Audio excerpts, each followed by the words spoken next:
Hello, I'm Taniqua Broughton with the State of Black Arizona. And I'm Shadi Tofik with March of Dimes. The State of Black Arizona and March of Dimes have come together to launch this awareness campaign on Black Maternal Infant Health in Arizona. March of Dimes convenes the National Mom and Baby Action Network. We are dedicated to leading and facilitating change across policy, research, funding, and systems to promote health equity and improving the birthing experience for Black mothers. By adopting the Mom and Baby Action Network's National Health Equity Framework, we aim to engage Black stakeholders and the community at large, establishing a common agenda and calling on Arizonans to take positive action for change.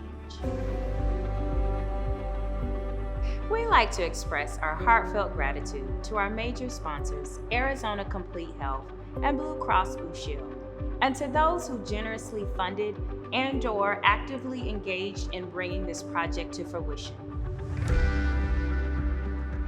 Your unwavering support is not only invaluable, but also instrumental in ensuring the success of our mission. Please be sure to watch each video until the end for links and resources where you can contribute and take action. Your involvement makes all the difference. Together, we can achieve what we cannot achieve alone. Thank you.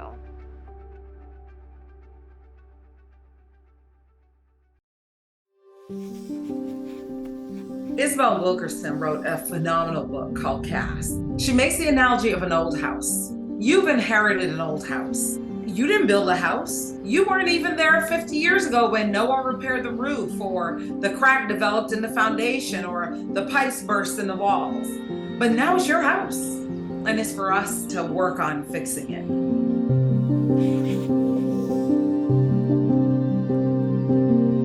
There is definitely unequal treatment for Black women and mothers in maternal health. What we know from diving into the literature is that Black women are not receiving adequate care in maternal health care settings.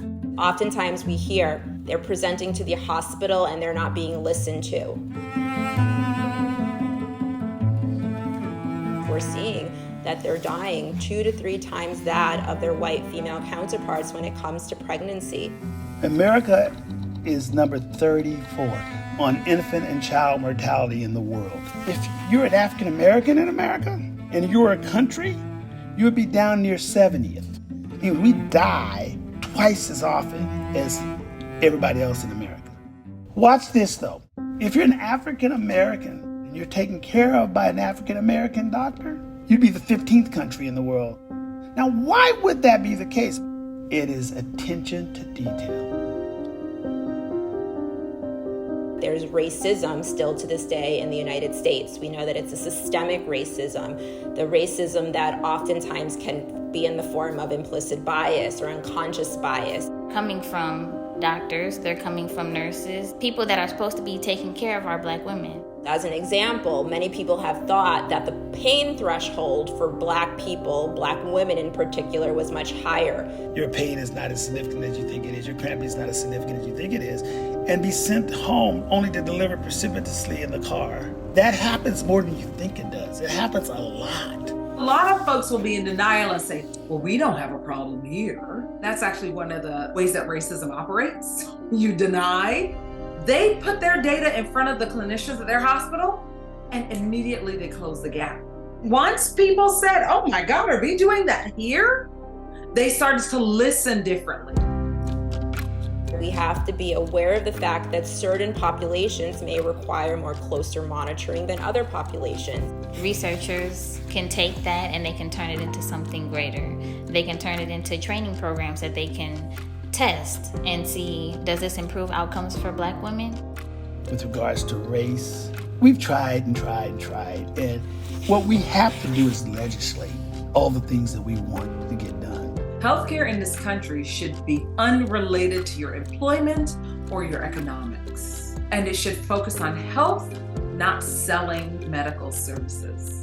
We have to listen to these women. We have to also educate these women on how to self-advocate for themselves.